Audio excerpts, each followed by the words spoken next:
네, 오늘 26장 읽어오셨죠?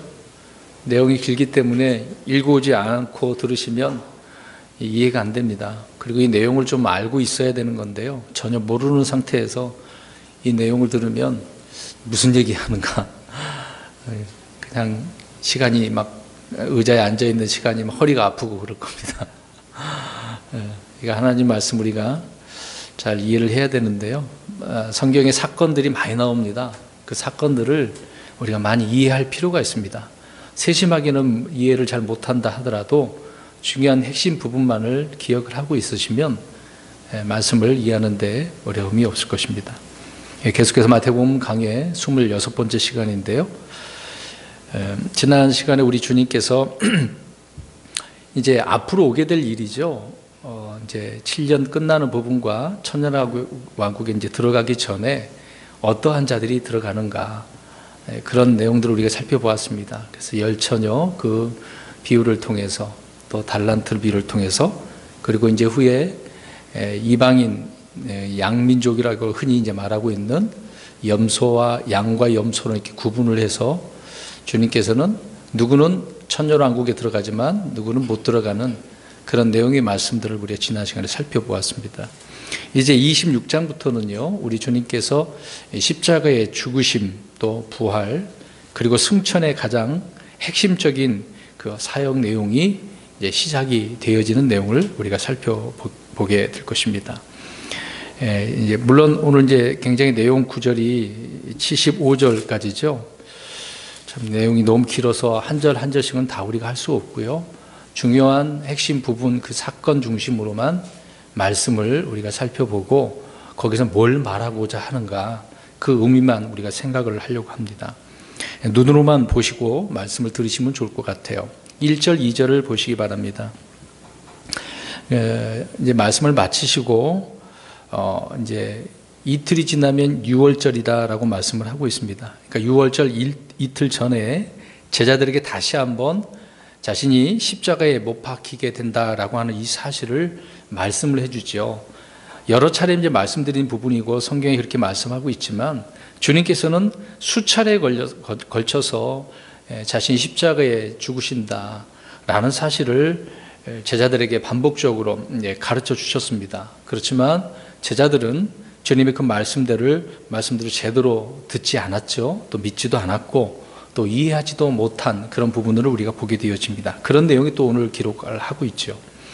6월절 어린 양이 되셔서 유대 민족과 온 인류를 위해서 대속의 죽음을 당하셔야 한다는 이런 사실, 이런 내용을 잘 이해하는 사람들이 별로 없었던 거죠. 몇몇 사람만 알고 또 기다리고 그것을 기념하는 사람들이 있었던 거죠.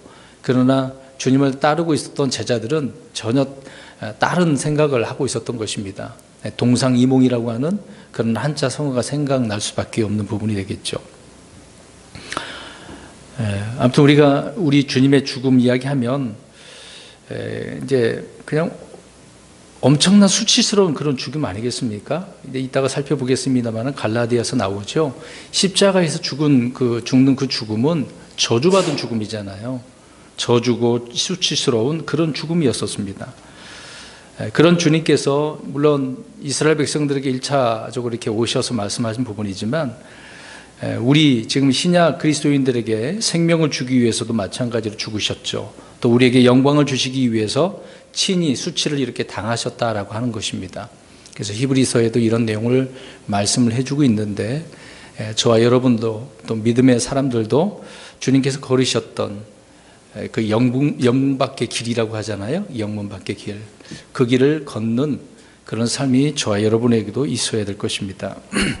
그래서 1절과 2절은 6월절 이틀 전에 다시 한번 있기 전에 주님께서 못 박히게 될 것을 말씀을 해주고 있는 것입니다. 그 다음에 3절부터 5절 보시면 계속해서 이어지는 것처럼 보이고 있죠. 주님의 죽음을 이제 죽으신다고 하니까 이제 죽이려고 한 자들이 있었습니다. 주님을 죽이려고 모의한 자들이 누구인지를 말씀해주고 있습니다. 뭐 간단한 내용이죠. 수제사장들, 서기관들, 백성의 장로들이 이제 주축이 되어서 예수님을 죽이기로 이제 모의를 하죠. 이제 나사로가 우리 앞에도 살펴보았습니다만은 나사로도 죽이려고 하는 그런 자들이었는데 이제 친히 그런 모의를 하는 내용을 이제 3절에 기록을 하고 있습니다. 이들은 하나님의 말씀으로 백성들을 먹이고 가르쳐야 될 그런 사람들이잖아요. 근데 오히려 예수님을 어떻게 하려고 합니까? 죽이려는데 앞장서고 있었다는 거죠. 항상 이게 종교인, 종교 지도자들은 이런 삶을 살아가는 것 같아요. 그리스도인이 되면 모를까? 그냥 종교인들은 자기 이익을 따라가니까 그렇지 않겠습니까? 물론 기독교 그러니까 뭐 이제 종교 그렇게 생각을 하는데 타 종교도 한번 생각을 해보세요.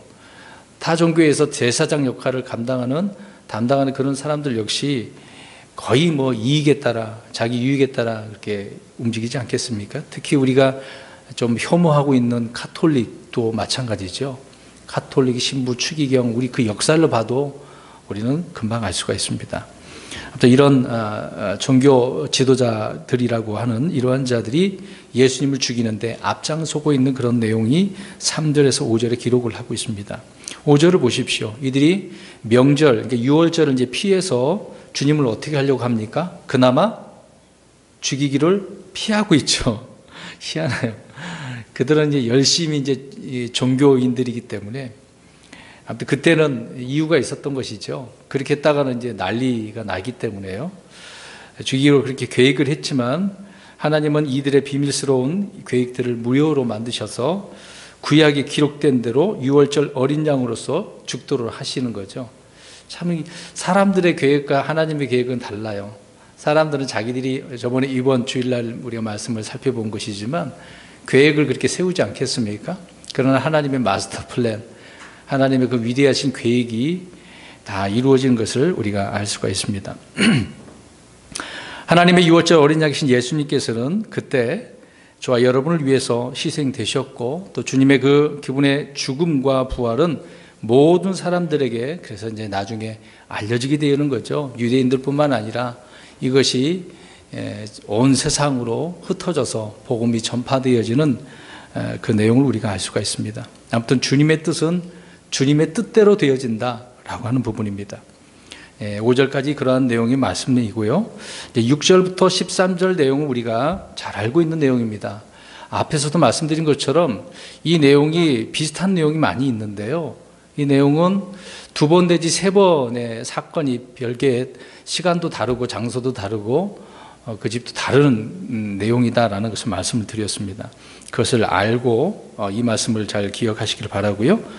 6절부터 13절은 옥합을 깨뜨린 그 여인, 어떤 여인으로만 나옵니다. 다른 데는 이제 마리아라고 나오기도 하죠. 여기서는 어떤 여인으로만 이제 기록을 하고 있는데 이 사건은 주님께서 가장 소중하게 생각하는 일이라는 것을 알 수가 있습니다. 그래서 13절 보시면 세상 어디에나 이 복음이 선포되는 곳에는, 왕국 복음이 선포되는 곳에는 이 여자가 행한 일을 말하고 기념해야 된다라고 말씀을 하고 있습니다. 그런데 우리가 이제 이 말씀을 하셨지만 서신서에 보면 이 여자의 이야기가 안 나와요. 바울도 이 여자에 대해서 뭐 선포한 내용은 안 나와요. 근데 물론 일부러 성경의 기록을 안 했을 수도 있겠죠. 근데 지금 그렇지만 지금 우리 신약 그리스도인들도 복음을 전할 때 이 부분을 전하지는 않겠습니까? 전하고 있죠. 아무튼 이 여인의 기사가 그만큼 주님께서 보실 때 귀한 일이었다. 그런 일로 주님께서는 생각을 하시고 말씀을 한 내용을 보게 되어집니다. 근데 앞에서 제자들은 이 주님의 죽으심에 대해서 어떻게 생각하고 있었습니까? 믿지도 않았잖아요. 듣지도 않았고 이해하지도 않았는데 지금 이 여인은 어떻게 하고 있습니까? 예, 알고 있죠. 주님의 대속의 죽음을 정확히 이해를 하고 있었다는 겁니다. 참 놀라운 것 같아요.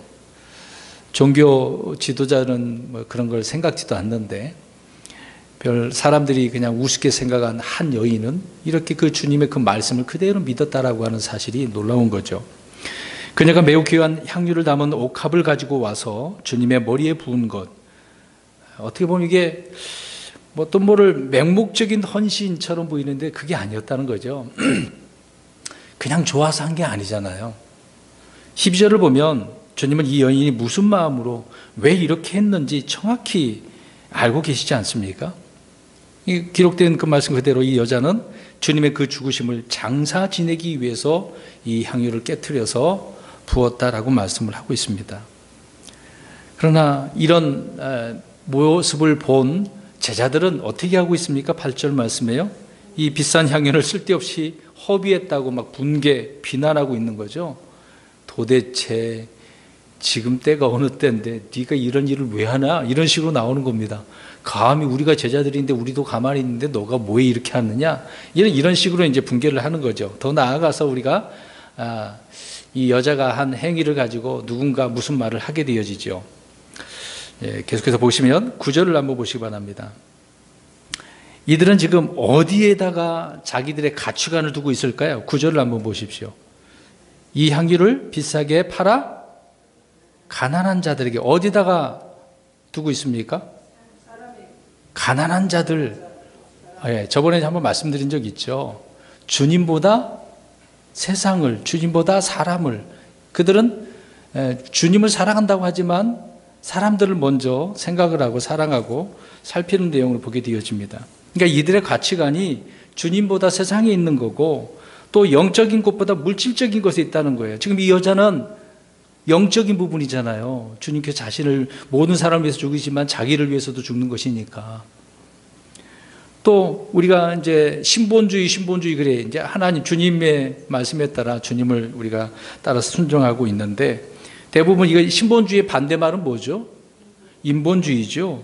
지금 제자들은 인본주의에 치우쳐서 있는 것을 보게 되어집니다.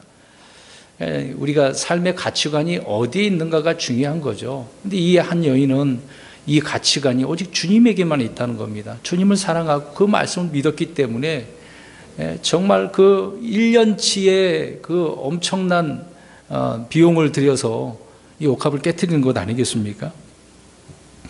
말씀드린 것처럼 오늘날 교회는 어떻습니까? 주님과 복음을 위해서 열심히 한다라고 하지만 그것보다도 어떤 부풀리는 거잖아요. 교회를 건물을 확장시키고 뭐 학교도 짓고 병원도 짓고 고아원도 만들고 뭐 기탁하고 이제 이런 거 좋긴 좋아요. 나쁘다고 할 수는 없어요. 이제 그것이 더 영적인 거다, 더 낫다. 오늘 제자들처럼 그렇다는 겁니다. 주님한테 하는 것보다도 지금 고아원을 세우고 학교를 운영하고 가난한 사람에게 나눠주는 이런 일이 더 좋은 거다라고 생각을 하고 있다는 거죠.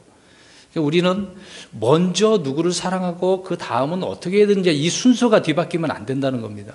제자들은 지금 순서가 바뀐 가치관을 가지고 있었던 거죠. 그러나 우리 주님께서는 제자들의 생각과 달랐다는 겁니다. 그 여인을 13절에 이렇게 칭찬을 해주고 계시네요. 10절과 11절을 보시기 바랍니다. 주님은 제자들의 탐욕을 말씀을 하고 있는 거죠. 탐욕.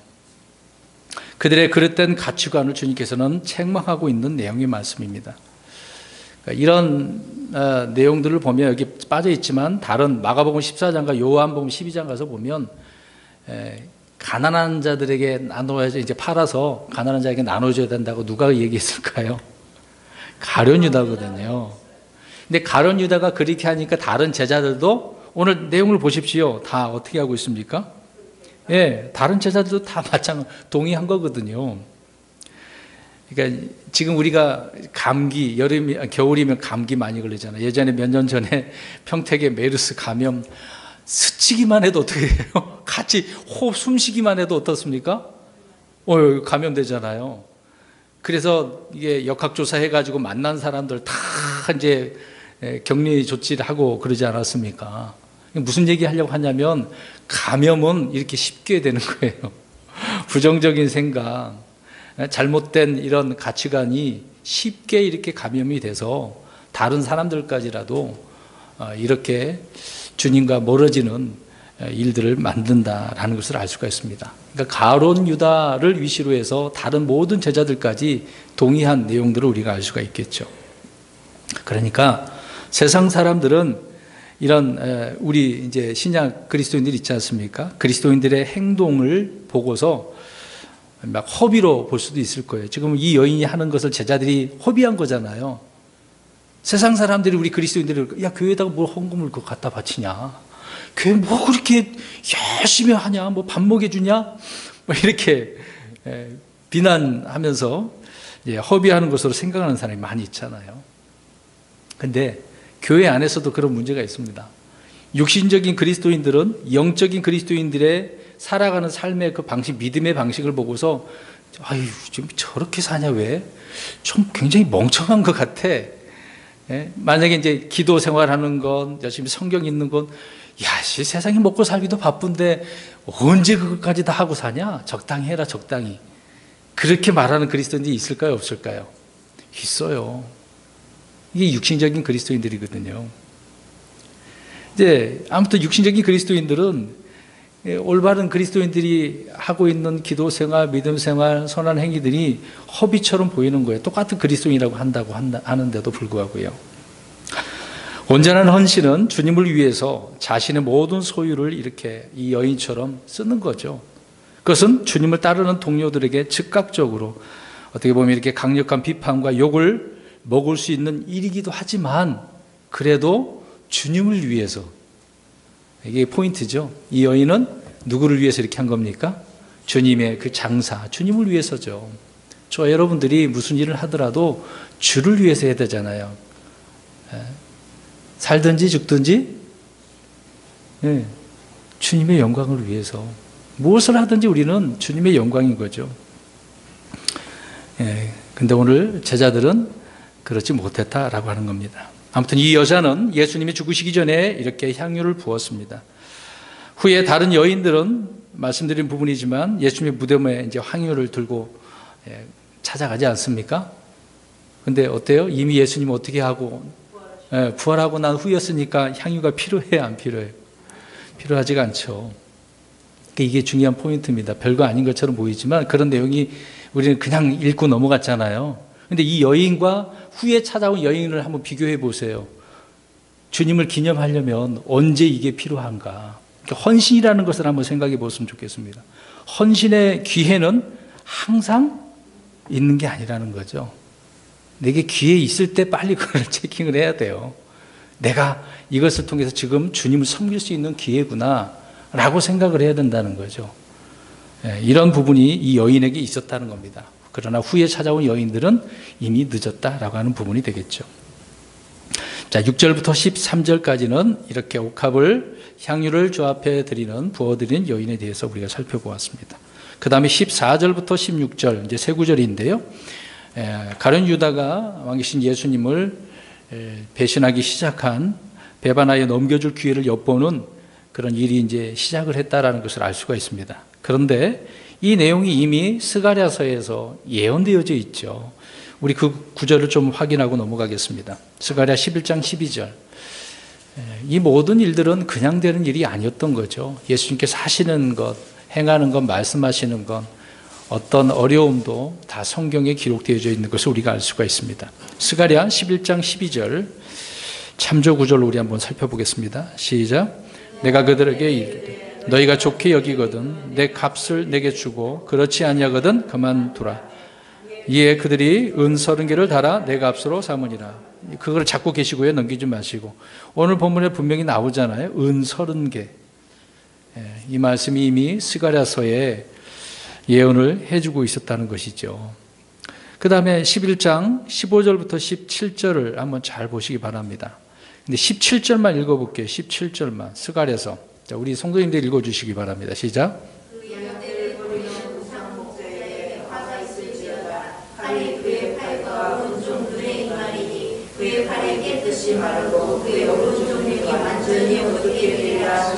아멘. 17절 보면 우상 목자라고 나오죠. 그에게 화가 있을지어다라고 말씀하고 있습니다.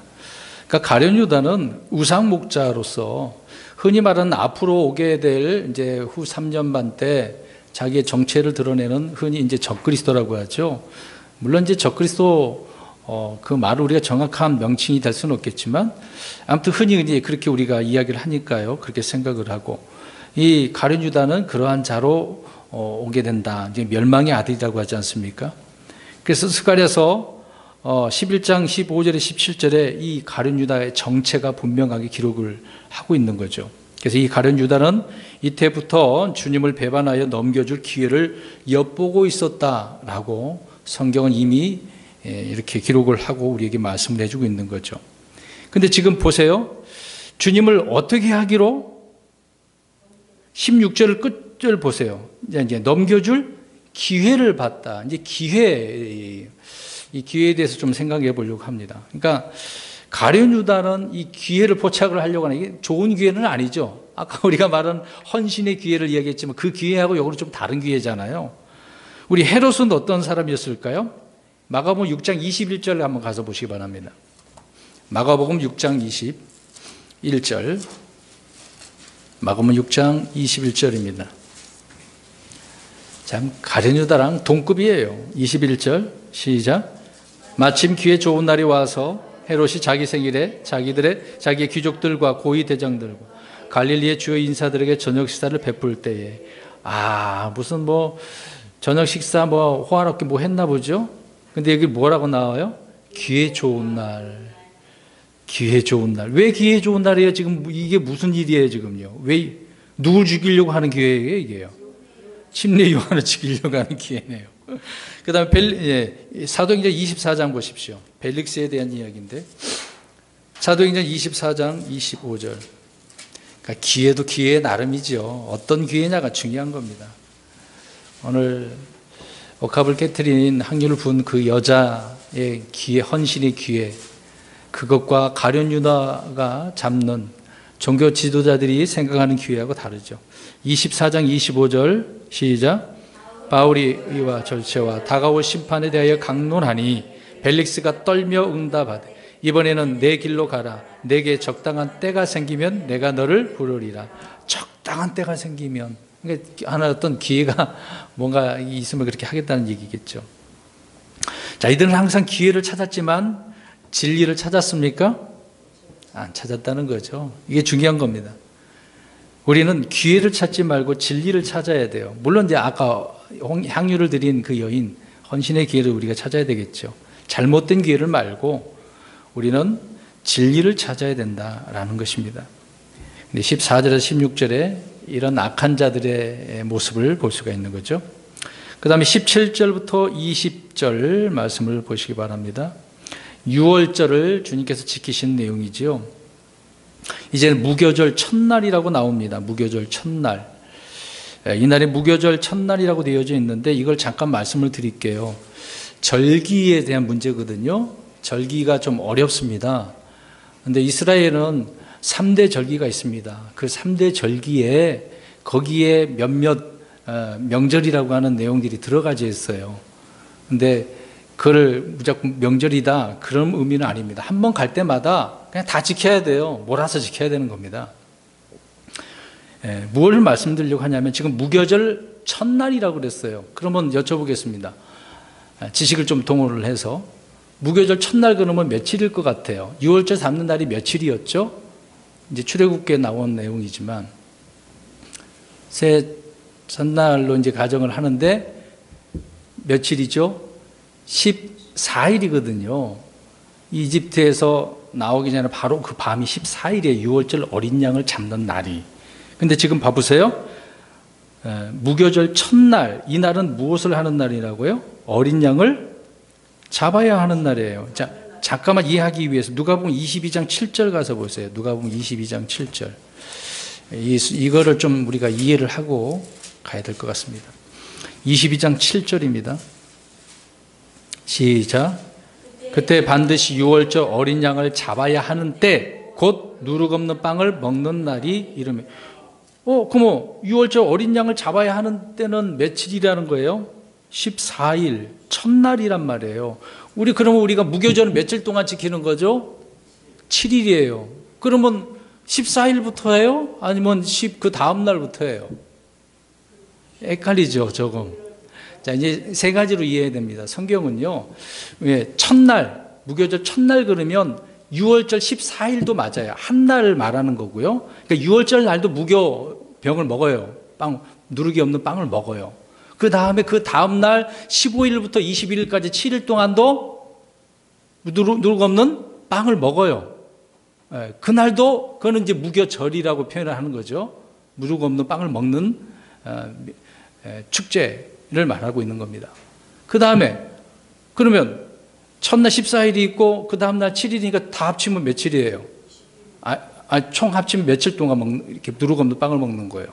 8일이죠. 그러니까 7일이 있고, 그러니까 하루가 있고 7일이 있고 8일이 있다는 거예요. 다 합치면. 그러니까 우리가 무교절을 이해할 때요. 그래서 제가 아까 명절은 이스라엘에 3개밖에 없다고 말씀드렸습니다. 흔히 나눠서 이제 7명절이라고 표현하는데 정확한 의미는 아니거든요. 정확한 의미는 3명절입니다. 왜 그러냐면 그날서부터 계속해서 지켜야 되는 거예요. 8일 동안에. 6월절부터 8일 동안 무교절까지 다 지키는 거란 말입니다. 우리나라 말로 무교절 이렇게 되어져 있으니까 그런 사람들이 따로 이제 분류를 한 의미가 되는 것인데, 아무튼 이 날을 우리가 그렇게 이해를 해야 된다라는 것을 말씀드립니다. 분명히 이제 무교절 첫날 그러면은 무슨 날로 생각을 해요? 14일 말고 15일로 생각을 한단 말이에요. 근데 아까 누가복음 22장 봤지만 어린 양을 잡는 날은 언제예요? 14일 날. 그러니까 우리가 이 부분을 잘 이해를 해야 되는 것입니다. 이 부분에 대해서 나중에 정확하게 성경 구절을 좀 제시를 해서 우리 성도님들과 절기에 대한 부분을 정확하게 이제 말씀을 따로 이제 전하도록 하겠습니다. 아무튼 주님은 제자들과 함께 마지막 만찬을 함께 하시기 위해서 마가의 다락방을 얻는 그런 예비하시는 내용 우리가 20절까지 우리 볼 수가 있겠습니다. 그 다음에 21절부터 25절까지 흔히 말하는 최후의 만찬, 주님의 그 만찬을 제정하는 그런 내용을 우리가 알 수 있습니다. 주님의 마지막 저녁 식사시죠. 이 만찬에는 가룟 유다도 참석하고 있습니다. 21절에 보십시오. 주님은 제자들을 향해서 너희 중 한 사람이 누구를? 예수님을 배반할 것이라고 이제 말씀을 하고 있습니다. 이때 제자들은 다 저마다 22절 보세요. 뭐라고 그랬어요? 제자, 그게 저예요? 예수님께서 분명히 판다고 하니까 한 사람씩 다 얘기하는 거예요. 저예요, 예수님? 저예요, 주님, 접니까? 다 물어보고 있네요. 근데 요한복음 13장 25절 가서 보세요. 한 사람은 다른 말을 합니다. 이제 총 3부류가 되어지는 건데요. 요한복음 13장 25절. 이것도 한번 요한복음 강해 때 말씀드렸던 것 같은데 13장 25절입니다. 시작. 이에 그가 예수님의 가슴에 누워 그분께 이르되 주여 그게 누구이니까. 가슴에 누운 사람 항상 누구라고 그랬어요? 사도 요한이죠. 사도 요한이 다른 제자하고 똑같이 물어봅니까? 그게 납니까가 아니라 그게 누구예요? 이제 사도 요한은 대단한 것 같아요. 참 요한은 주님을 사랑을 했고 주님의 사랑을 받는 제자가 아닙니까? 언제나 주님 앞에는 이 양심의 거리낌이 없는 그런 제자였던 거죠. 근데 이제 중요한 것은 가룟 유다의 말을 한번 보십시오. 오늘 본문의 25절 보시기 바랍니다. 가룟 유다는 뭐라고 이야기합니까? 자, 잘 보세요. 25절에 응답하여 이르되, 그 다음부터 시작. 선생님이여 그게 납니까? 다른 제자들도 그게 납니까 물어보긴 했는데 가룟 유다는 예수님을 뭐라고 호칭하고 있습니까? 선생님이요. 다른 제자들은 주여 그랬단 말이에요. 주여 그게 납니까? 그게 누굽니까? 그랬는데 가룟 유다는 선생님이요 그랬단 말이죠. 그러니까 가룟 유다는 한 번도 예수님을 주라고 부른 적이 없습니다. 항상 선생님이었어요. 선생님. 그러니까 주는 다른 말로는 하나님이거든요. 가룟 유다는 예수님을 하나님으로 인정했다는 것입니까? 인정 안 했다는 거잖아요. 받아들이지 않았어요. 안 믿었다는 거예요. 그러니까 그냥 선생님으로 봤다는 거죠. 여러분 세상 사람들도 예수님이 3대 성인 중에 하나라고 야 성인이야 선생님이야 그런 호칭을 붙이잖아요. 그러나 주라고 인정합니까? 하나님이라고 얘기는 하진 않잖아요. 우리는 로마서 10장 9절에 우리가 주님을 믿고 입으로 시인하면 구원을 받는 거잖아요. 그런데 가룟 유다는 그런 의미가 아니란 말입니다. 믿은 게 아니었기 때문에 그냥 선생으로 생각했던 거죠. 누가복음 23장 42절을 보면 한편 강도, 두 편의 이제 강도가 있었죠. 한편 강도는 마지막 순간에 예수님을 주여, 강도도 주여라고 하고 있는데 제자라고 하는 이 가룟 유다는 선생님이여라고 부르네요. 자, 오늘날 많은 사람들도 예수님을 그렇게 부르는 사람이 얼마나 많습니까? 가룟 유다와 같은 사람들이라고 봐야 되겠죠. 주님을 그렇게 주라고, 예수님을 주라고 하나님이라고 인정 못하니까 그게 문제인 것입니다. 25절까지 주님께서 저녁에 식사를 하시면서 가룟 유다의 배반자의 그 사람 누군가를 말씀을 하고 있습니다. 그 다음에 26절부터 30절 말씀은 우리가 아까 읽었었는데요. 주님께서 주의 만찬을 제정하시는 내용이죠. 오늘날 이 부분이 이제 카톨릭과 개신교의 큰 차이 중에 하나가 바로 이 부분입니다. 카톨릭은 이 구절을 들어서 개신교의 애들이 성경을 문자적으로 믿지 않고 제대로 실행하지 않는다라고 이제 비난을 하는데요. 근데 잘 보세요. 이게 무슨 의미냐면 지금 그 주님께서는 뭘 먹어야 된다고 하는 겁니까? 빵하고 이제 포도즙인데 그 빵이 뭐가 된다고 이야기하고 있는 거예요? 가톨릭 사람들은 몸이 된다 이제 그 얘기거든요. 그 내용을 지금 제가 이야기를 하고 있는데, 그러면 이 사람들이 가톨릭 사람들이 말대로 그렇게 주장을 한다면, 그러면 제자들은 이걸 먹었어요. 빵도 먹고 포도즙도 먹었어요. 그럼 주님이 뭘 먹는 거예요? 진짜 뭐 식인종인가요? 말도 안 된다 그 얘기입니다. 이 얘기를 잠깐 하고 있는 거고요. 우리는 주님께서 이것을 말씀한 것은 진짜로 그렇게 먹는 게 아니라 영적인 것을 이야기하고 있다 그 얘기입니다. 그러니까 문자적인 것을 이야기할 때는 영적인 것을 생각을 하고 영적인 것을 이야기할 때는 꼭 육적으로 생각하는 사람들이 많아요.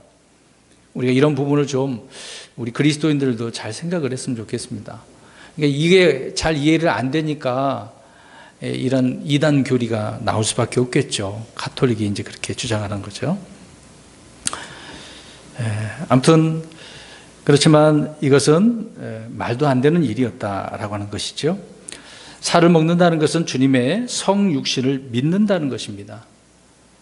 육신을 입으신 주님이 하나님이라는 사실을 믿는다라고 하는 그런 의미의 말이죠. 피를 마신다라고 하는 것은 주님의 피가 바로 누구의 피예요? 자신의 피라고 하는데 하나님의 피를 말하는 있는 거죠. 모든 죄를 대속하는 어린 양의 피고 구속하시는 보배로운 피다 이라는 사실을 믿는다는 의미 속에서 이 주의 만찬을 하라고 하신 거거든요. 명령으로 주신 것입니다. 그래서 우리 교회는 이제 2달에 한 번을 하고 있는데, 되도록이면 한 달에 한 번 정도는 하고 싶은데요. 언젠간 그렇게 실행을 하려고 합니다. 아무튼 주님께서는 이 살의 의미를 분명하게 말씀을 영적인 의미로 해주고 있는데 우리는 그대로 그 영적인 의미를 잘 이해를 했으면 좋겠습니다.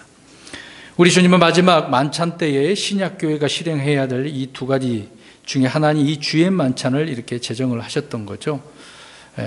그리고 주님이 죽으셨다는 사실을 우리는 이것을 통해서 주님께서 보여주시기 때문에 늘 기억하고 기념을 해야 하는 부분인 것입니다. 30절까지 주의 만찬은 우리가 다 알고 있는 내용이기 때문에 이렇게 이해를 하고 넘어가도록 하겠습니다. 그 다음에 31절부터 35절까지 베드로가 앞으로 부인하게 될 것을 주님께서 예언하시는 말씀이네요. 그런데 주님께서는 베드로가 이제 부인을 하지만 먼저 제자들이 다 어떻게 되어진다고 31절 끝부분에 이야기합니까? 양들이 널리 흩어지게 될 것이다라고 말씀을 하고 있네요. 경고를 한 번 더 하고 계시고 베드로의 부인에 대한 말씀을 하고 있죠. 스가랴서 13장 7절 말씀을 주님께서는 그들에게 이야기합니다. 이것도 역시 성경이 기록된 것을 성취되는 내용의 말씀이죠. 스가랴 13장 7절을 보시면 알게 될 것인데요. 그런데 흩어져서 다 자기가 원래 있었던 일로 돌아가는 거죠. 다시 물고기를 낚으려고 배를 타고 그물을 던지는 그런 모습으로 우리가 보게 되어집니다. 그러니까 그들은 갈릴리로 돌아가서 다시 고기를 잡게 될 것이다라는 것이죠. 그런데 32절에 보세요. 우리 주님은 뭐라고 말씀하고 있습니까? 아무튼 다 흩어져 버려. 물론 이게 예언의 지금 말씀을 지금 해주고 있는 거죠. 그러나 우리 주님은 32절에 뭐라고 하십니까? 왜? 먼저. 그러니까 누가 먼저 갈릴리로 가신다는 거예요. 네, 제자들이 흩어져 있지만 어느새 부활하셔가지고 그것에 가 있는 장면을 우리가 이제 나중에 뒤에 이제 내용을 통해서 알 수가 있죠. 예, 아무튼 우리 주님은 이렇게 흩어진 제자들보다 먼저 갈릴리로 가시겠다고 말씀을 하셨습니다. 왜 그랬을까요? 요한복음 21장을 보시면 우리가 이해를 하죠. 다 흩어져 갖고 낙심하고 있는데 주님께서 나타나셨고, 또 베드로가 오늘 부인한 내용이지만 3번이나 물어보시잖아요. 뭐라고요? 내가 나를 사랑하느냐? 3번이나 물어보시죠. 왜? 베드로가 3번이나 어떻게 했으니까. 예, 이제 그 이유를 이제 좀 이따 우리도 나눠보기로 하고요. 예, 아무튼 주님은 이제 제자들이 실족하고 좌절하고 어떤 패배감, 주님을 부인하는 그런 일들을 다 알고 계신다는 겁니다. 미리 다 알고 계신 거죠. 우리가 믿음에서 떨어지면 주님께서 우리가 어디로 가는지 아실까요? 모르실까요? 아셔요. 낙심하면 또 어디로 가는지 다 아셔요. 교회는 안 오고 집에 있고 딴 데 가고 막 기분 풀려고 어디 가고 막 그러죠. 주님은 다 알고 계십니다. 그러나 우리 주님은 우리보다 먼저 거기에 가신대잖아요. 이 모습을 보면 우리가 알 수가 있어요. 그러니까 방황하는 사람 보면 아유 이제 주님 없는 곳을 한번 가봐야지. 성도들 안 만나는 곳을 한번 가봐야지. 멀리 가고 도망간 것처럼 도망가긴 했는데 가보니까 주님이 계셔요, 없어요? 사방대 다 있죠. 내가 몰라서 못 느껴서 그렇지. 근데 그렇게 갔는데 그 전에 내가 믿었던 그리스도인을 만난다고 생각을 해보세요. 심장이 막 뛸걸요, 여러분? 전혀 다른 지역에서 우리가 아는 사람 한번 만나보세요.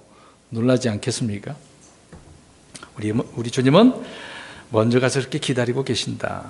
그러나 베드로는 이런 주님의 말씀에 경고를 받거나 두려움에 떨어야 되는데, 분명히 야 네가 나를 부인할 거야 그러면 내가 그걸 부인해요? 주님의 말씀 틀림없으니까 그럼 조심해야 되잖아요. 주님 어떻게 그럼 내가 그럴 때 어떻게 해야 돼요? 이런 말이 나와야 되는데 오히려 큰 소리 치고 있어요. 33절 35절에 보세요. 어떻게 큰 소리 치고 있습니까? 왜? 아유 어떻게 내가 죽으면 죽었지 내가 어떻게 주님을 부인해요? 아유 그럴 일은 없어요. 호통을 치고 있죠. 참 주님의 말씀을 이렇게 우습게 여기고 있네요. 베드로가 자신의 육신을 얼마나 신뢰하고 있는지를 우리가 알 수가 있습니다. 베드로는 영적인 일에 자기 자신의 그 자아와 육신이 얼마나 무기력한지를 모르고 있는 거예요. 이런 일을 딱 순간 당하면 믿음은 온데간도 없어지잖아요. 예전에 기억나십니까? 믿음의 바닥을 보이는 자들 기억나시나요?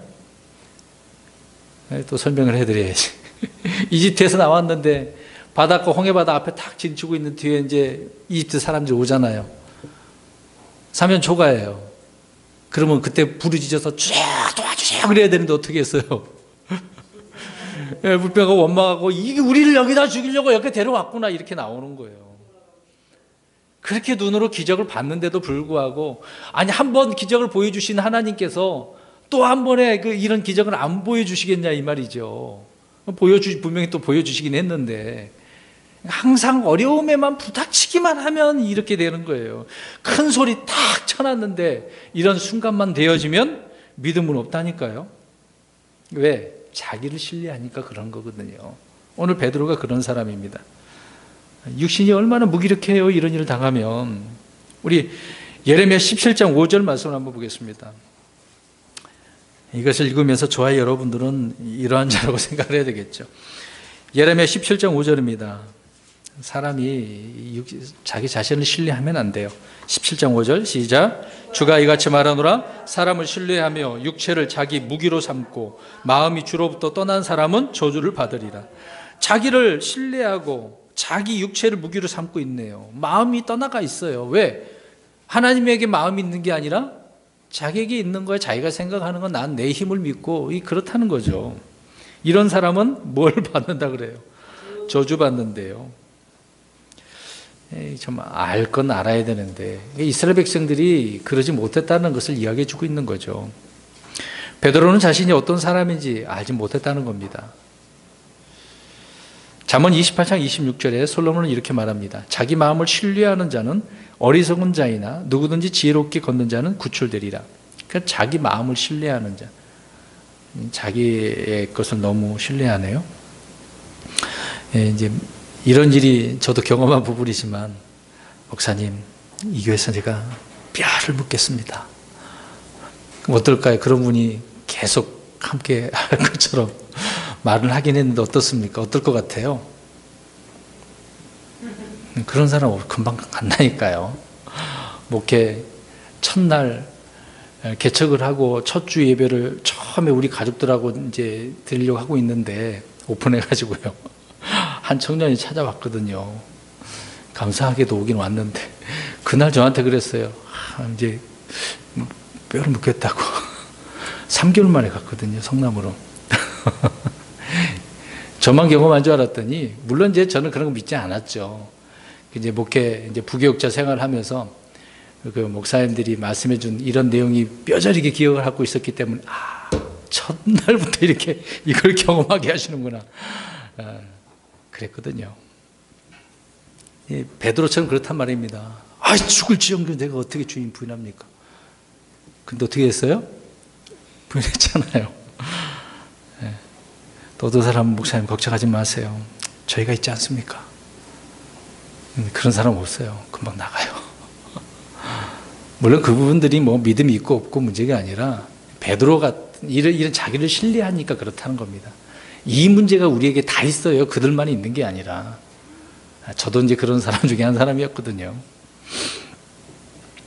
베드로의 이렇게 거침없고 자신만만한 모습은 이건 영적 기질이 아니에요. 육신의 본성에 속한 아무 쓸모없는 거죠. 잘못된 육신의 기질이죠. 주님을 향한 베드로의 충성 맹세.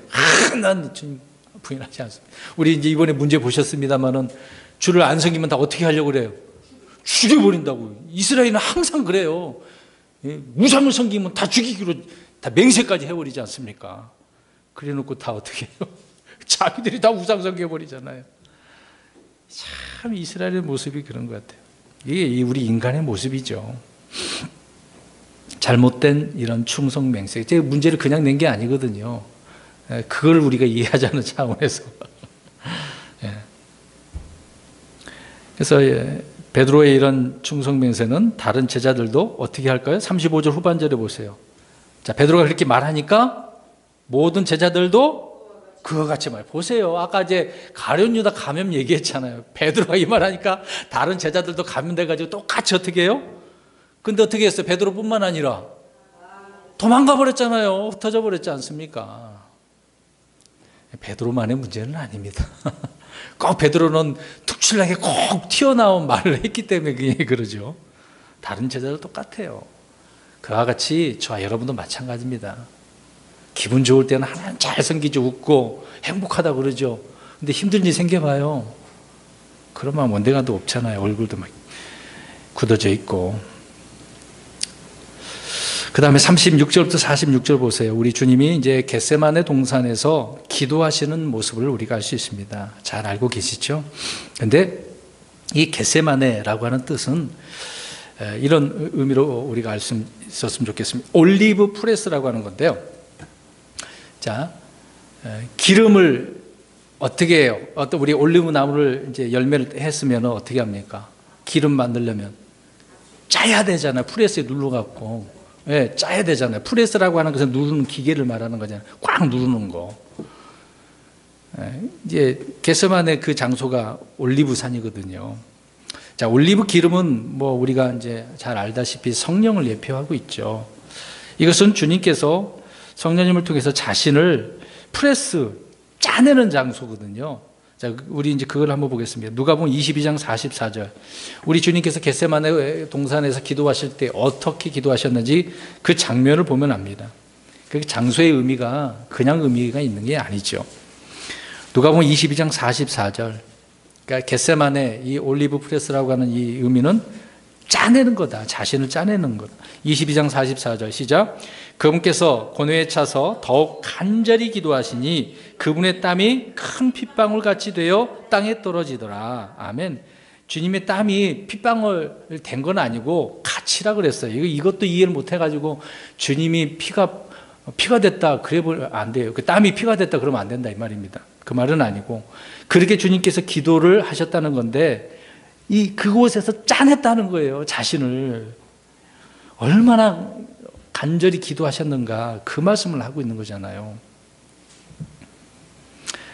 이곳에 가셔서 주님은 제자들을 멀리 떨어뜨려두고 세 제자만 데려가죠. 베드로, 요한, 야고보를 이렇게 데려가십니다. 자, 여기서 우리 주님의 기도의 모습을 한번 보십시오. 그렇게 세 제자들을 데리고 갔지만 세 제자들 또 따로 이제 떼어 놓으시고 홀로 어떻게 하고 계셔요? 주님의 기도는요, 홀로 기도하는, 외로이 기도하시는, 분투하는 그런 기도였다. 그 얘기입니다. 물론 우리가 같이 기도할 때도 있겠지만 개인적으로 기도할 때도요, 이렇게 분투하는 그런 기도, 외로이 기도하는 그런 기도 중요하다라는 것을 알 수가 있습니다. 제자들은 주님께서 함께 이제 깨어 있어서 같이 기도해야 되는데 그런 주님의 말씀에도 불구하고 어떻게 하고 있습니까? 자고 있어요. 자, 주님도 기도하고 계시면 제자들은 어떻게 해야 돼? 마찬가지로 기도해야죠. 합심해서 또 기도해야 되지 않겠습니까? 근데 옆에서도 이렇게 기도로 우리 주님을 다 이렇게 밀어준다고 생각을 해요. 물론 그렇게 안 해도 되는 것이지만 주님께서 기도하라고 그러신 거잖아요. 근데 기도 안 하고 있네요. 졸고 있어요. 우리가 교회에서도 그렇습니다. 뭔가 주제를 놓고 누구를 위해서 기도할 때도요, 같이 이렇게 기도해 나가야 되는 건데 나몰라 하는 분들이 있어요. 그냥 생각만 하고 기도했다라고 하는 사람 많거든요. 과연 그게 기도일까요? 그분을 위해서 정말 그 혼을 사랑하는 마음 가운데 얼마나 기도해 주고 있습니까? 우리 주님처럼 홀로 외로이 분투하는 기도. 물론 자신이 그런 문제를 놓고 기도할 때 이렇게 해야 되는 부분이겠죠. 두 번째로 39절 하반절에 보세요. 주님의 기도는 자기 뜻대로 되기를 원합니까? 아니죠. 아버지 뜻대로 복종하는 거잖아요. 내 뜻은 아니고 아버지 뜻대로, 아버지 뜻이 이루어지기를 간절히 바라는, 복종하는 기도지 않습니까? 주님의 뜻에 내가 순종하겠습니다. 이런 기도가 돼야 되는데 우리는 그게 아니잖아요. 내 기도를 들어달라고 기도하지 않습니까? 내 일, 내 육신의 일들. 물론 그건 또 우리가 필요하고 중요한 부분이지만 먼저 우리가 무엇을 구해야 될지, 기도의 어떤 성숙도라고 할까요? 이런 차원이 좀 다른 기도가 우리에게 필요할 것이라고 생각되어집니다. 그래서 그 39절 보시면 주님의 기도는 오직 누구에게? 오, 내 아버지여라고 하잖아요. 오, 내 아버지. 기도는 아버지께 하는 겁니다. 예수님께 하는 게 아닙니다. 기도는 누구에게요? 아버지께 하는 거예요. 누구의 이름으로? 예수님의 이름으로. 주님의 이름으로 또는 예수님의 이름으로 기도하는 거예요. 4번에, 네 번째로는 주님께서는 자신의 죽음에 대해서 걱정하시고 있을까요? 아무 걱정도 안 하셔요. 여러분, 그 누구가 예수님 죽일 수 있습니까? 없습니다. 마귀가 예수님 죽일 수 있습니까? 없습니다. 없어요. 그럼 예수님 십자가에 죽으신 거 어떻게 누가 죽인 거예요? 자신이 그렇게 가서 죽으신 거거든요. 물론 물리적으로 로마 사람과 이스라엘 백성들이 죽인 거죠. 주님은 스스로 자신의 목숨을 내어놓으신 분이시라는 겁니다.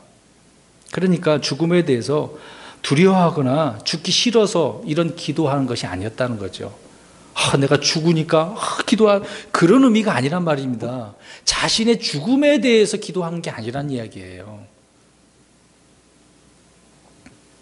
좀 이따 이 부분 더 말씀드리고, 다섯 번째로는 주님께서 십자가의 죽음에 대해서 걱정 안 하셨다고 했는데 오히려 그 죽음을 공포스럽게 생각하는 게 아니라 영광스럽게 생각하셨다고요. 영광스럽게 기뻐하셨어요. 히브리서 12장 2절과 골로새서 2장 15절에 영광스럽게 기뻐하셨다고 이거를 받아들이신 거죠. 여섯 번째로는 주님께서 그러면 무엇 때문에 그렇게 이렇게 힘들고 어려운 고통스러운 기도를 하고 계셨는가? 이 부분이 되겠죠? 왜 그럼 이렇게 기도를 하셨을까요? 아까 네 번째로 말씀드렸었는데 우리 성경을 한번 잘 보시기 바랍니다. 자, 주님께서는 잔을 표현을 하고 계시네요. 39절을 보니까 이 잔을, 그럼 이 잔은 무슨 잔일까요? 죽음에 대한 잔일까요? 그런 의미로 쓰이기도 해요. 성경에 있어요. 근데 여기서 이 잔은 자신의 죽음에 대한 문제가 아니라 하나님의 진노의 잔이라는 거예요. 분노의 잔. 이것을 놓고 하나님 앞에 기도하는 거예요. 죽음을 피하려고 하는 게 아니라 하나님의 이 진노, 이거는 정말 어렵고 힘든 일이기 때문에요. 바로 하나님의 잔을 면제해달라고 기도하고 있는 내용이잖아요. 물론 이제 하나님이 안 들어주신 거지 않습니까? 하나님의 잔은 바로 죄에 대한 진노의 잔이었거든요. 우리 구절을 좀 확인해 보겠습니다. 예레미야 25장 15절. 예레미야 25장 15절. 25장 15절입니다. 물론 민족들에 대한 부분을 설명할 때 이런 의미로 설명을 하죠. 하나님의 그 진노의 잔이 얼마나 큰 건지. 시작. 주 이스라엘 하나님께서 내게 이같이 이르시되 내 손에서 이 경노의 포도즙 잔을 가져다가 내가 너를 보내어 경고하게 한 모든 민족들로 하여금 마시게 하라. 민족들이 이렇게 심판을 받는 건데 하나님의 이 진노의 잔, 경노의 잔이 얼마나 큰 것이었는가를 설명해 두고 있는 것입니다. 죄에 대한 이런 진노가 크다는 거죠. 이사야 51장 17절과 시편 75편 8절 말씀에도 이러한 내용을 담고 있습니다. 시간 관계상 찾지는 않겠습니다. 그러니까 말씀드리고자 하는 것은 주님께서 이렇게 기도하신 자기를 짜내는 기도, 간절한 이런 기도는 죽음을 피해달라는 게 아니라 하나님의 진노의 잔. 놀라운 거죠. 주님이 십자가에 못 박혀 죽으시는 그 시간 동안 인류의 죄를 향한 하나님의 모든 진노를 쏟아 부으시는 거죠. 주님은 십자가 위에서 채찍과 못으로 인한 신체적 어떤 육체적인 그런 고통, 사람들의 그 조롱, 비웃음으로 인한 그런 것보다도 죄를 정죄하시고 심판하시는 하나님의 일을 쏟아붓는 진노의 잔, 그게 힘드셨던 것입니다. 이거는 주님만이 감당할 수 있는 거예요. 저와 여러분, 그래서 않는, 우리가 십자가를 질 수가 없다는 내용이 바로 이것입니다. 사람이 어떻게 십자가를 지고 사람을 용서해 줄 수가 있겠습니까? 주님은 십자가에서 우리의 죄가, 그래서 죄가 되셨다라고 성경 말씀하고 있죠. 고린도후서 5장 21절에 죄가 되셨어요. 우리의 저주가 되셨다고 갈라디아서 3장 13절. 아까 이제 이걸 찾지는 않았었는데 지금 찾겠습니다. 갈라디아서 3장 13절. 죄가 되시고 저주가 되셨어요. 내가 그렇게, 저와 여러분이 그래야 되는데 모든 죄인들이 이렇게 당해서 죽어야 되는 건데 주님이 대신 이렇게 죽으신 거죠. 갈라디아서 3장 13절 시작. 그리스도께서 우리를 위해 저주가 되사 율법의 우리를 구속하셨으니 기록된 바 나무에 달리는 모든 자는 저주받았느니라. 주님께서 아버지의 잔을 치워달라고 간절히 기도했지만 자신의 뜻대로가 아니라 아버지의 뜻대로 하시도록 복종하신 거죠. 그러므로써 결국 아버지의 잔을 받으셔야만 했다는 겁니다. 그때 예수님께서 베드로에게 이르시되 내 칼을 칼집에 꽂으라. 내 아버지께서 내게 주신 잔을 내가 마시지 않겠느냐 하시니라. 요한복음 18장 11절에 베드로에게 말씀하신 거예요. 내게 주신 잔이야. 너가 왜 이걸 가로막아? 오늘 이따가 나온 부분이 되겠습니다만 계속해서 베드로는 자기의 의를 막 이렇게 드러내는 거죠. 이제 칼을 들어서 누구의 귀를 자릅니까? 말고의 대제사장의 종의 그 말고의 죄를 그 귀를 잘라버리죠. 주님의 잔을 이렇게 가로막아서는 안 됩니다. 주님은 아버지께서 주신 잔을 남김없이 다 이렇게 마신 것이죠. 주님의 기도는 자신의 뜻대로 응답을 받지 못했습니다. 우리는 자신의 뜻을 꺾고 나의 뜻과 다른 그 아버지의 뜻을 기꺼이 받아들이는 그런 기도가 되어야 된다는 거죠. 내 뜻대로가 아니라 주님의 뜻대로. 아버지의 뜻대로. 저와 여러분의 육신은 약합니다. 성령님의 도우심과 하나님의 은혜로 이렇게 강해지지 않으면요 아무것도 할 수가 없습니다. 디모데후서 2장 1절에 그러므로 내 아들아 너는 그리스도 예수님 안에 있는 은혜 안에서 강건한 자가 되고, 강건한 자, 은혜 안에서 강건한 자가 돼야 돼요. 자, 우리 주님의 기도는 이렇게 강력한 기도이셨고 강건한 기도셨던 거죠. 40절에서 43절입니다. 계속해서 40절에서 43절 그렇게 기도하시고 이제 제자들의 모습을 보십니다. 기도에 깨어있지 못한 제자들의 그 모습을 보십시오. 베드로는 주님과 함께 죽을지언정 주를 부인하지 않겠다라고 다짐하고 맹세하고 충성서약까지 한 거 아닙니까? 그랬는데 정작 얼마 동안 1시간도 깨어 기도할 수가 없었어요. 주님께서 정하신 기도의 분량을 여기서 우리가 알 수가 있죠. 1시간 1hour 1시간이거든요. 이것도 할 수 없었어요.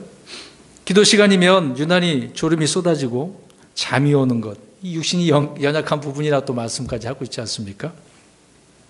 마귀는요 기도를 이렇게 방해를 해요. 강력하게. 교회 안에서도 같이 기도한다 그러면 물론 아직 이제 예수 믿지 얼마 되지 않은 분들은 기도가 잘 안 되는 부분도 있을 겁니다. 어떻게 해야 될지 모르시니까 계속해서 조금씩 어떻게 기도하는 방법도 알게 되고 아버지 하나님께 무엇을 구해야 될지도 알게 되기 때문에 시간이 이제 문제는 거리긴 하지만, 근데 기도하자는 그래도 생각나는데 기도하려고 하시는 어떤 분들은 아무 생각 없이 졸고 있는 분들이 있다니까요. 어떻습니까? 여기 계신 분들은 그렇지 않으니까. 인정하시나요? 아니면 저 졸고 있습니다. 좀 이따 기도할 텐데 조심하면 안 됩니다. 기도하셔야죠. 뭔 제목을 이야기하면 그것을 가지고 하나님의 말씀 구절이 뭐 있는가 그 말씀을 가지고 기도하는 거거든요. 생각을 하고 성령님을 통해서 기도해야 되겠죠. 왜 이렇게 말씀드리냐면 마귀가 기도를 방해한다고요. 왜? 기도 생활에 실패하면 시험에 빠지니까. 41절에 예수님께서 뭐라고 하십니까? 읽어봅니다. 41절 시작. 너희가 시험에 빠지지 않게 깨어 기도하라. 참으로 영은 원하되 육이 약하도다 하시니라. 보세요. 지금 예수님이 자신은 지금 죽으시려고 할 때 이거 막 짜내는 기도를 하고 있는데 지금 이것도 예수님의 문제만이 아니었다는 거지 않습니까? 야, 너희도 깨어 기도해야 돼. 내가 이렇게 깨어 기도하는 것처럼. 지금 졸고 있을 때가 아니다 그 얘기지 않습니까? 자, 그럼 우리가 몇 가지 시간이 좀 우리가 또 들여서 이걸 좀 살펴봐야 될 것 같습니다. 그럼 왜 깨어 기도해야 되겠습니까? 그 이유를 알아야 되겠죠. 예수님께서 깨어 기도하라고 그랬으니까 성경을 보면은 깨어 기도해야 되는 이유가 있지 않습니까? 자, 첫 번째로 우리 성경 찾습니다. 베드로전서 4장 7절. 금방 우리가 여기 읽는 금방 말씀처럼 41절 읽은 것처럼 시험에 빠지지 않기 위해서. 자, 그 구절을 우리 보겠습니다. 두 구절을 볼 겁니다. 주님 오실 때가 가까울수록 시험은 더 많아요. 자, 보시면 4장 7절 시작. 오직 모든 것의 끝이 가까웠으니 그러므로 너희는 정신을 차리고 깨어 기도하라. 베드로 사도가 있을 때 그 우리 흔히 말하는 이제 초대교회라고 이제 볼 수가 있는데요. 근데 그때도 끝이 왔다고 그러지 않습니까? 지금도 끝이 왔다고. 그럼 그때나 지금이나 계속해서 마지막 때라고 이야기하고 있는데 끝이 가까웠다고 말씀하고 있는 것처럼. 그러니까 가까울수록 더 어떻게 해야 되는 거예요? 더 우리는 시간적 개념으로 2000년이 흘렀으니까 더 어떻습니까? 가까워져서 그럴 때일수록 어떻게 해야 되는 거예요? 기도해야 되잖아요. 그 다음에 베드로전서 5장 8절에 기도 안 하면 마귀의 밥이 되는 거예요. 삼키려고 한다고 하지 않습니까? 아는 내용입니다. 시작. 정신을 차리라 깨어 있으라 너희 대적 마귀가 울부짖는 사자같이 도루다니며 삼킬 자를 찾나니. 이미 먹힌 분들이 많아요. 이 내용대로 보면 기도 안 하다가 평상시에 준비하고 있지 않은 분들은 이미 잡아먹혀가지고 시험 듣는 분들이 굉장히 많습니다. 두 번째로 계시록 3장 3절 보시기 바랍니다. 주님이 언제 오실 줄 알고요. 언제 오실지 모르기 때문에 깨어 기도하는 겁니다. 주님께서 오실 때는요, 우리의 부끄러운 모습을 보이지 않기 위해서, 그래서 우리는 기도해야 되겠죠. 3장 3절 시작. 그러므로 내가 어떻게 받았고 들었는지 기억하고 굳게 붙잡아 회개하라. 그런즉 만일 내가 깨어있지 아니하면 내가 도둑같이 내게 이르리니 내가 어느 시각에 내게 이를지 내가 알지 못하리라. 아멘. 언제 깨어있지 아니하면, 물론 이게 환난 때 주어지는 말씀이긴 하지만요, 우리 신약 그리스도인들도 깨어있어야 됩니다. 부끄러운 모습으로 드러나서는 안 되잖아요. 무방비 상태로 있다가 주님이 딱 오시면 딱 올라가긴 했는데 책망받으면 얼마나 부끄럽겠습니까? 세 번째로 디모데후서 4장 5절 보시기 바랍니다. 우리가 하는 주님의 이 사역을 입증하기 위해서예요. 드러내기 위해서. 디모데후서 4장 5절입니다. 성경에 여기저기에서 깨어 있으라고 하는 말씀들이 그냥 있는 게 아니에요. 자, 디모데후서 4장 5절 시작. 그러나 너는 모든 일에서 깨어 있고 고난을 견디며 복음 전도자의 일을 행하고 내 사역을 온전히 입증하라. 아멘. 모든 일에서 견디고 깨어 있고 복음 전도자의 일을 행하고 사역을 온전히 입증하려지 않습니까? 깨어 있어야 될 이유가 바로 여기 있는 거죠. 여러분, 마귀는 우리가 잠자는 사이에 와서 우리가 뿌려놓은 씨앗을 망쳐버려요. 빼앗아간단 말입니다. 특히 돈 문제, 여자 문제, 성 문제죠. 명예 문제. 이런 문제에 있어서 정신을 차리고 깨어있지 않으면 사역은 무너지는 겁니다. 특별히 이제 사역자들에 대한 부분이 되겠죠. 오늘 많은 사역자들이 이런 문제에 넘어지지 않습니까? 우리나라도 있고 미국은 더해요. 우리나라 조그만 나라에서 이렇게 드러난 뉴스가 막 그게 다인 것처럼 보이지만 미국은 더합니다. 네, 그래서 사역을 망치지 않기 위해서 우리는 더 깨어 있어야 됩니다. 네 번째로 고린도전서 16장 13절 보십시오. 고린도전서 16장 13절. 참 여기에 이제 우리 자매님들, 여성분들은 우리는 뭐죠? 그렇게 생각하지 마시고 하나로 통틀어서 이제 설명한다라는 것을 이해하면 됩니다. 남자답게 행동하기 위해서라고 말씀합니다. 16장 13절 시작. 너희는 깨어 믿음에 굳게 서서 남자답게 행동하며 강건한 자가 되라. 깨어 믿음에 굳게 서서 남자답게 행동하래요. 남자답게 강건한. 남자는 좀 씩씩한 사나이, 용기, 그런 힘 있는 것을 의미하지 않습니까? 그런 의미로 남자답게 절제도 있고 지혜가 있고 어떤 힘든 일, 어려운 일도 제대로 처리할 수 있는 그런 사람, 그게 이제 남자다운 모습이라고 하는 거죠. 성도들은 영적 전쟁을 이렇게 수행하기 위해서 고난을 견뎌야 하고 또 그렇기 때문에 항상 정신을 차리고 깨어 있어야 된다라고 말씀하고 있습니다. 다섯 번째로 에베소서 6장 18절 가서 보십시오. 기도로 다른 사람들을 돕기 위해서 깨어 있어야 된대요. 이 일을 우리가 다 잘했으면 좋을 것 같습니다. 우리 모든 성도님들은요, 자기만을 위해서만 기도하지 말고 믿음의 형제 자매들을 위해서도 기도했으면 좋겠습니다. 6장 18절 우리 성도님들 읽어주십시오. 시작.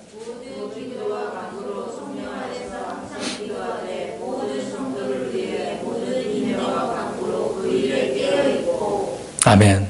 그렇잖아요. 본인도 그렇지만 성도들을 위해서 같이 기도하는 거잖아요. 성도들을 위해서 기도하는 것. 근데 여기에 깨어있거라고 그랬죠. 이제 이거 보세요. 깨어있다 그러면 아침에 딱 눈 떠서 정신 차리는 것, 여기 단어는 그런 의미가 아니라 왓칭이라는 뜻이거든요. 와치. 여기 보세요. 우리가 경계를 쓰는 사람을 뭐라고 하죠? 경계병 말고, 보초 말고, 파수. 그게 이제 와처맨이거든요. 그래서 중국에 워치만이라고 하는 사람 있잖아요. 이제 그런 의미거든요. 깨어있는, 파수하는 그런 사람들인데, 이게 와칭이라는 단어가 쓰여졌습니다. 그러니까 잠자면 안 되잖아요, 밤에는. 그렇죠? 정신 차리고 있어야 되잖아요. 그러니까 주님은 기도해야 할 때 잠자는 제자들을 향해서 이렇게 깨어 기도하셨기 때문에 이들은 실족했다가도 다시 일어설 수 있었던 것이죠. 누가복음 22장 32절을 가서 보십시오. 자, 그러면 우리 주님께서 또 뭐라고 하셨는지 보겠습니다. 누가복음 22장 32절, 그냥 눈으로만 빨리 보시고, 내 믿음이 어떻게 되지 않도록. 아니요. 22장 32절 시작. 내 믿음이 뭐 하지 않도록? 쇠하지 않도록. 쇠하다는 말이 뭔 말인지 아시죠? 강함의 반대말로 생각하시면 될 것 같아요. 자, 그 다음 요한복음 17장 9절 보십시오. 누가 기도하시는지 한번 보시기 바랍니다. 요한복음 17장 9절. 내게 어떤 자들을 위해서? 내게 주신 자들을 위해서 기도하신대요. 저 여러분들을 위해서도 주님께서 지금도 기도하고 계셔요. 15절 보세요. 어떻게 해요? 어디에서 지켜주시라고? 악에서. 누가 이렇게 기도하고 계셔요? 우리 예수님이. 예, 주님이. 20절에 또 누구를 위해서? 나를 믿는 자들을 위해서 기도하시는. 저 여러분 예수 믿어요, 안 믿어요? 그러면 누가 기도하고 계시는 거예요? 우리 예수님이. 그러니까 사탄 마귀가 여러분을 빼앗아 갈 수가 없죠. 주님의 기도로. 이 시간에도 우리 주님께서 저 여러분을 위해서 계속해서 기도해 주시고 있습니다. 그래서 우리는 비록 넘어졌다가도 다시 일어설 수 있는 거죠. 믿음에서 떨어졌다 해도 다시 회복될 수가 있어요. 단 문제는 우리 믿음에서 떨어졌어, 낙심했어, 근심했어, 시험에 빠졌어. 본인의 이제 문제로 그런 일이 대만이겠습니다만은 그럴 때는 고통은 자기가 겪는 거거든요. 그걸 이겨내야 돼, 견뎌내야 되는 거죠. 그건 감수해야 되는 겁니다. 회복은 주님께서 하시는 것이지만 그만큼 얼마나 힘들겠어요. 그러니까 항상 어떻게 하고 있어야 된다? 깨어서 기도하고 있어야죠. 이게 주님의 말씀인 겁니다. 주님께서 깨어 있으라고 말씀하신 것은 잠자는 동안에 모든 불의의 속삭임과 악한 일들이 벌어지고 있기 때문에 그래요. 눈에 보이지 않는 이런 영적인 세계가 얼마나 활동하고 있는 줄 아십니까? 지금도 그래요. 우리 교회 안에 여기 지금 우리만 있는 것처럼 보이죠? 항상 하나 주님이 계신 옆에 또 누가 있다 그랬어요? 사탄도 있다 그랬다 말씀 우리 나누지 않았습니까? 그래서 정신 차려야 됩니다. 베드로가 실패한 이유가 뭡니까? 바로 깨어있지 못해서. 그러니까 내가 나를 부인하라 이 말이 그냥 나온 게 아니죠. 이 말씀을 경고해 줬으면 그 말씀을 붙들고 또 어떻게 준비를 하고 있어야 되는데 그게 안 됐다는 거죠. 우리는 성경의 이런 말씀들을 그냥 넘어가서는 안 됩니다. 이런 영적이고 교훈의 말씀들은 깊이 새겨서 깨어서 이제 정신을 차리고 있어야 되겠죠. 거기까지 우리가 살펴보시고요. 47절부터 56절까지 오늘 본문으로 가서 보십시오. 47절부터 56절까지 이제 예수님께서 배반당하시고 붙잡히시는 내용이네요. 가룟 유다의 배반하는 그런 장면입니다. 가룟 유다는 주님께 다가와서 입을 맞추죠. 그리고 배반을 합니다. 참 입 맞추는 거 보십시오. 이거는 배반의 입맞춤이죠. 이때 베드로의 행동을 보십시오. 아까 우리가 잠깐 말씀을 드렸습니다마는 칼을 잡고서 대제사장의 종의 그 귀를 쳐서 잘라버리죠. 자, 이 부분입니다. 지금 베드로에 있어서는 지금 이 잘라버린 일이 이 영적인 전쟁입니까? 그렇죠. 육신의 칼로 자기 일을 이루려고 하고 있는 거죠. 육신의 칼로 이런 일을 하려는 무모한 용기, 좋은 용기가 아니거든요. 영적인 일에 우리가 이렇게 전투를 해야 되는데 베드로는 육신의 전쟁으로 지금 생각하고 있는 거죠. 저와 여러분은 우리는 총칼로 이렇게 어떤 믿음의 승리를 할 수 있다고 생각하면 안 됩니다. 영적 전투의 그 승리를 이런 육신적인 무기로 이길 수가 없는 거예요. 어떤 무기로 이길 수 있습니까? 그렇죠. 성령의 검, 하나님 말씀이죠. 하나님 말씀이어야 됩니다. 왜? 우리의 싸움은 혈과 육이 아니기 때문에 우리는 영적인 싸움을 하는 겁니다. 그런데 이 영적인 싸움을 안 하고 중세 시대에 십자군 왜 일으킨 줄 아십니까? 역사를 보시면 알 수 있어요. 그거 다 정치적인 문제고 교황이냐 왕이냐 뭐 이슬람과 돈을 또 보내주고 뭐 서로 막 전쟁이 일으키는 암투가 있는 그런 내용들이거든요. 그건 영적 전쟁이 아니었습니다. 우리는 구약에서 모세가 베드로와 같은 이런 일을 기억나죠? 어떻게 했습니까? 이집트 사람을요? 죽이고 도망갔잖아요. 이 혈기가 얼마나 왕성했겠어요. 자, 영적 전쟁은 믿음의 선한 싸움이어야 된다는 것을 알 수가 있습니다. 그러니까 세상에서는요, 이 전쟁하는 거 합리화가 될 수가 없어요. 우리가 합리화시킬 수 있는 것은 무슨 전쟁이다? 영적 전쟁이다. 이건 주님 앞에서 우리 정정당당하게 합리화시킬 수가 있어요. 육신적인 전쟁에 대해서는 안 되는 겁니다. 예수님을 붙잡히는 그 순간에도 하나님의 말씀을 이렇게 성취하시고 계셨는데도 불구하고 이때 제자들은 56절 하반절에 보니까 어떻게 합니까? 다 도망쳐버리네요. 우리 주님은 얼마나 외롭겠어요. 쓸쓸하게 붙잡혀 가시는 장면 한번 생각해 보시기 바랍니다. 그 다음에 57절에서 68절을 보시기 바랍니다. 57절에서 68절. 잡혀가서 인류 역사상 가장 불의한 재판을 받고 계십니다. 오늘날 우리나라 지금 계속 이런 법관까지라도 지금 법에 그 문제를 묻고 있는데 그나마 좀 낫죠. 이것저것 따져서 물어보니까 우리 주님은 이런 재판을 받지 않으셨어요. 그냥 일사천리로 탁탁탁 끝나버렸습니다. 물어보지도 않고 묻는 것도 이제 거짓 증언을 하기 위해서 그런 거겠죠. 주님은 밤에 체포되어서 대제사장 가야바에게로 끌려갔죠. 거기에는 이미 예수님 죽이기로 결론을 내놓은 그런 제사장들과 장로들과 거짓 증인들이 준비하고 있었습니다. 주님은 이들의 거짓 증언에 아무 말씀도 안 하셨어요. 근데 무슨 말을 한 부분이 있네요. 어떤 질문에는 답을 하셨을까요? 63절에 보세요. 어떤 질문에는 답을 하셨을까요? 내가 하나님의 아들 그리스도냐? 그거에 대해서는 답변을 해주시네요. 항상 자신이 누군가를 말씀해 주셨는데 너 왜 이렇게 했어? 다른 이야기들은 하지도 않은 거죠. 말할 필요도 없었던 거고. 아무튼 이들은 주님이 신성모독했다고 해서 거짓 증인들을 내세워가지고 주님을 죽이기로 이제 결론을 다 내려버렸습니다. 그 내용이 68절까지 내용인 것이고요. 그 다음에 69절부터 마지막 75절, 이제 끝부분이네요. 75절까지. 주님의 말씀대로 베드로가 주님을 부인하게 되는 현장을 기록을 하고 있는데 이때 베드로는 주님을 따라와서 결말을 보고자 하인들과 함께 막 불 옆에 앉았다가 지켜보고 있죠. 이제 그 길은 이제 성경의 예언대로 또 말씀을 하고 있습니다. 자기 길을 간 거거든요. 이 말씀이 스가랴 13장 8절 말씀이 있는데 거기에 이제 양떼들이 흩어지긴 흩어졌어요. 근데 요한복음 18장 8절에 보면은 이 사람들은 그들의 길로 가게 하라. 예수님이 그런 말씀하셔서 보내주라는 이야기인데 그들의 길이 갈 길이 있다 그 얘기입니다. 왜? 성경의 그 예언대로 그렇게 말씀을 이루어져야 되니까. 이게 무슨 말씀을 하려고 하냐면요. 이미 주님께서 이런 예언의 말씀 해줬잖아요.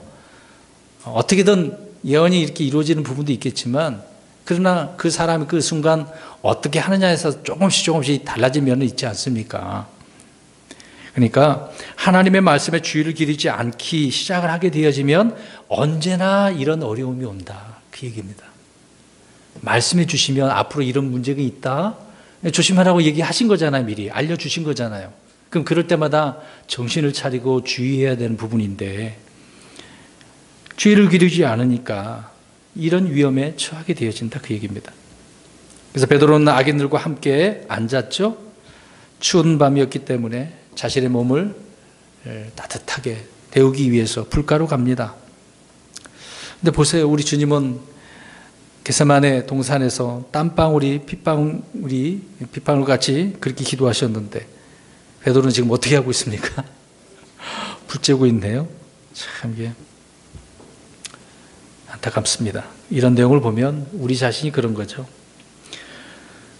근데 자기의 신분까지라도 이제 다 아니라고 하잖아요. 너 제자 맞아? 그랬더니 뭐라 그래요? 그러니까 이제 제자가 아니라고 얘기해 버렸어요.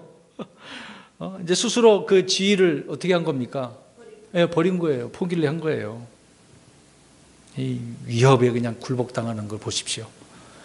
그래도 우리나라 초창기 때 특히 이제 잊어버린 분 다 아시는 부분이지만 주기철 목사님 같은 분 얼마나 대단합니까? 그 한마디 우상 앞에 그 신사참배하게 하지 않기 위해서 목숨까지 거신 분이잖아요. 우리나라에 이런 분도 있었다. 우리가 이것을 생각해 보면 오늘날 그리스도인들은 어떨까? 너무 우습게 생각한 것 같아요. 이게 목숨 걸 일이 없나 보죠? 너무 아니라고 편안하게 살아서 그런가? 이런 위협에 굴복당하는 사람이 우리나라에도 있었지 않겠습니까? 그런 것처럼 베드로도 그런 위협에 굴복당하는 모습을 봅니다. 그래서 74절 보니까 이제 다 그렇게 3번이나 부인을 했어요. 74절을 보니까 즉시 뭐가 울더라? 수탉이 울더라.